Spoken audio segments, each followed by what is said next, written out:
Para mag-post ng product sa iyong Shopee affiliate account, click mo lang ang Me at i-click mo lang itong Shopee affiliate program.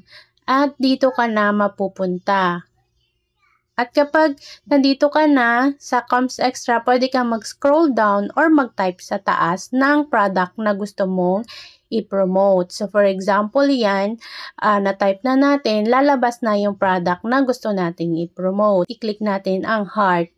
At pagkatapos natin maklik ang heart, back na tayo. Yun ay first step pa lang. So, back tayo. Hanapin natin ang video or live and video. I-click natin at i-click natin ang plus sa taas at pagkatapos ay maghanap na tayo sa ating library kung alin ang gusto nating i-post na product. So, for example, ganyan, na-add na natin. I-tap naman natin itong tap to add products.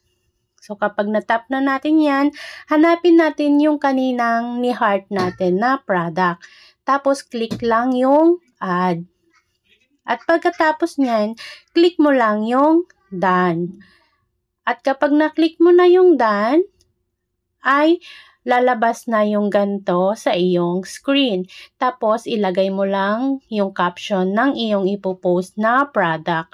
So, sa akin, ang ginagawa ko, ilalagay ko lang din kung ano ang description ng product or kung ano ang product na ipopost ko. So, for example, yan, kinopya ko lang siya, Nature Republic, California, Aloe Fresh, Powdery Sunstick. Tapos, yan, pwede mo na siyang ipost pagkatapos niyan.